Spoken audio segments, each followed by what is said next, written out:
Hello everyone, welcome to answer YouTube channel. तो यहाँ पे हम लोग देखने जा रहे हैं एक क्वाड्रेटिक इक्वेशन से रिलेटेड क्वेश्चन, और ये एप्लीकेशन बेस्ड क्वेश्चन है। इसमें हम लोग टाइम और डिस्टेंस से रिलेटेड टॉपिक में एक क्वेश्चन को देख रहे हैं। यहाँ पे हमें ट्रेन, एरोप्लेन और बाकी व्हीकल से रिलेटेड क्वेश्चंस मिल सकते हैं। तो यहाँ पे जो मैंने क्वेश्चन लिया है वो प्लेन से रिलेटेड क्वेश्चन है। क्वेश्चन कुछ इस तरीके से: a plane left 30 minutes later than the scheduled time, and in order to reach its destination 1500 km away in time, it has to increase its speed by 250 km per hour from its usual speed. Find its usual speed. So यहाँ पे इस question में ये कहा जा रहा है कि अगर कोई प्लेन अपने स्केजुअल टाइम से 30 मिनट लेट से स्टार्ट होता है, मतलब अगर उसको 10 बजे स्टार्ट होना था वो 10:30 बजे स्टार्ट होता है, और फिर उसके बाद उसको अपने डेस्टिनेशन पे उसी टाइम पे पहुंचना है जिस टाइम पे उसको पहुंचना था। लेट अस से कि अगर वो 10 बजे स्टार्ट होता और उसको 12 बजे पहुंचना था, लेकिन अब वो आधा घंटा लेट से स्टार्ट हो रहा है, तो वो 10:30 बजे स्टार्ट करेगी अपनी जर्नी प्लेन। लेकिन अभी भी वो प्लेन टाइम से पहुंचना चाहता है, दैट मीन्स 12 बजे पहुंचना चाहता है। तो इसका मतलब ये हो गया कि जो जर्नी पहले 2 घंटे में हो रही थी वो 1.5 घंटे में होगी। तो अगर हमें 2 घंटे की जर्नी 1.5 घंटे में करनी है तो ऑब्वियस ये बात है कि हमें स्पीड बढ़ानी पड़ेगी प्लेन में। तो वही यहाँ पे लिखा हुआ कि अगर डेस्टिनेशन हमें टाइम से पहुँचना है तो हमें 250 किलोमीटर पर आवर स्पीड बढ़ानी पड़ेगी। ओके, सो अगर प्लेन की स्पीड बढ़ा दी जाती है तो वो अपने डेस्टिनेशन पे टाइम से पहुंच जाएगा।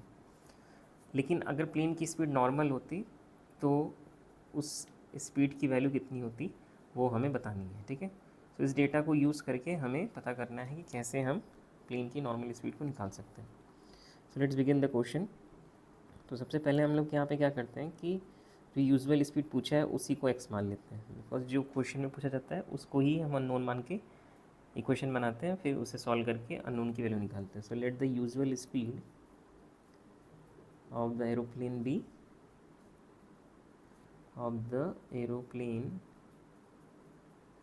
B x kilometre per hour. Okay,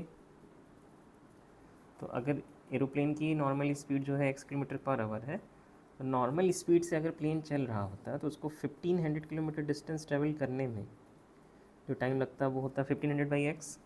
ठीक है, तो ऑब्वियस सी बात है ये टाइम जो है आधा घंटा ज़्यादा होगा प्लेन जब अपनी स्पीड बढ़ा के चलेगा उसके कंपेरिजन में। तो अगर हम इस टाइम में से प्लेन की स्पीड अगर हम बढ़ा के जो हमें टाइम मिलेगा, दैट इज़ 1500 को अगर हम डिवाइड करते हैं x + 250 से, तो इस केस में जो हमें टाइम मिलेगा, देखिए यहाँ पे टाइम है नॉर्मल वाला और ये टाइम है लेट वाला। तो नॉर्मल टाइम में से जब हम लेट टाइम को माइनस करें तो 30 मिनट्स में मिल रहा है।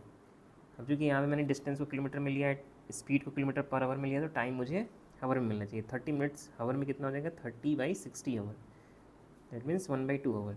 सो I have to keep in mind कि हमें सारी यूनिट्स प्रॉपरली रख लें। अब उसके बाद हमें यहाँ क्वेश्चन को कुछ नहीं करना है, इसे सॉल्व कर लेना है। तो सॉल्व करते हैं। 1500 हम यहाँ पे कॉमन निकाल लेते हैं, हमारे पास यहाँ ब्रैकेट में बचेगा 1/x - 1/x + 250 is equal to 1/2। Okay, ना यहाँ पे सिंपल एलसीएम ले लेते हैं, तो ये हो जाएगा x × x + 250, और यहाँ पे हो जाएगा 250 + x - x। तो ऊपर ये दोनों x कट जाएंगे, और क्वाड्रेटिक इक्वेशन एक यहाँ पे जो बनता हुआ दिख रहा है मुझे, वो बन रहा है x × x² + 250x। फिर उसके बाद ये निगेटिव वाला टर्म जो बनेगा ये बनेगा -2। ये निगेटिव इसलिए बन रहा है क्योंकि हमने इसको रीअरेंज करके एक साइड कर दिया सारे टर्म्स को, तो 2 × 1500 × 250। तो ये बन जाएगा सिंपल में x² + 250x माइनस ये 15 × 30 का एक जीरो, और ये पहले से 3 जीरो है तो 4 जीरो, तो पहले मैंने ऐसे लिख लिया। 30 × 30 मतलब 3 × 25 कितना हो जाएगा, 75। सो 7,50,000 ये आ गया। अब यहाँ पे इसको फैक्टराइजेशन मेथड से अगर हम करें तो a की वैल्यू मुझे 1 मिल रही है, b की वैल्यू 250 मिल रही है, और c की वैल्यू -750,000 मिल रही है। तो अगर हम a × c करते हैं तो वो -750,000 मिलेगा। अब इसे दो टर्म्स के प्रोडक्ट में स्प्लिट करना है जिसको जोड़ने पे मुझे 250 मिले। तो ये नेगेटिव है, तो मुझे दो टर्म में जो प्रोडक्ट लेना पड़ेगा उसमें पॉजिटिव वैल्यू को हटा लेना पड़ेगा। तो अगर हम लोग इसको लिख लेते हैं 1000 इंटू -750, 1000 इंटू -750, 750,000 नेगेटिव टर्म में देगा, और अगर हम इनको जोड़ते भी हैं तो हमें +250 मिलेगा। दैट मीन्स कि अब हमारे पास जो रिक्वायर्ड क्वाड्रेटिक इक्वेशन बनता है वो ऐसा बनता, x² + 1000x, तो 250x की जगह हम लोग लिख सकते हैं 1000x माइनस 750x माइनस 750,000। अब ये शुरू के दो टर्म में हम लोग x कॉमन निकाल सकते हैं, सो x कॉमन निकाल लिया मैंने, तो x into x plus 1000। Last के दो टर्म में से हम 750 कॉमन निकाल सकते हैं, तो यहाँ पे मुझे x प्लस 1000 मिल जाएगा। ओवरऑल मुझे x प्लस 1000 कॉमन दिख रहा है, तो मैंने उससे कॉमन निकाल लिया, एंड x माइनस 750 बचेगा। यहाँ से मुझे x की दो वैल्यू मिलेगी, x की एक वैल्यू मिलेगी -1000 और x की दूसरी वैल्यू मिलेगी +750। अब क्योंकि x एक स्पीड है और एरोप्लेन की स्पीड है, और स्पीड डिस्टेंस अपॉन टाइम होता है, टाइम नेगेटिव नहीं हो सकता, डिस्टेंस नेगेटिव नहीं हो सकता, तो speed has to be positive. अब इन दोनों में जो पॉजिटिव वैल्यू है उसे हम एक्सेप्ट करेंगे, दैट इज़ 750।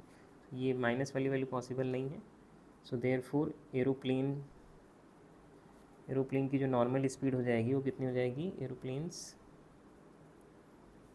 या यूजुअल स्पीड, जो जिस टर्म में पूछा था क्वेश्चन उसी टर्म में हम आंसर करेंगे। एरोप्लेन्स यूजुअल स्पीड कितनी हो जाएगी 750, और यूनिट हमें किलोमीटर पर आवर लेना होगा, सो ये हमारा आंसर हो गया 750 किलोमीटर पर आवर। सो इस तरीके से हम लोगों ने इस क्वेश्चन को सॉल्व कर लिया। तो अगर किसी को किसी भी स्टेप में या कहीं पे कोई डाउट है या वो चाहते हैं कि हम और क्वेश्चन इस पर सॉल्व करें, सो प्लीज़ कमेंट करके मुझे बताएं, and please subscribe to this channel. Okay, so thank you for watching this video and have a nice day.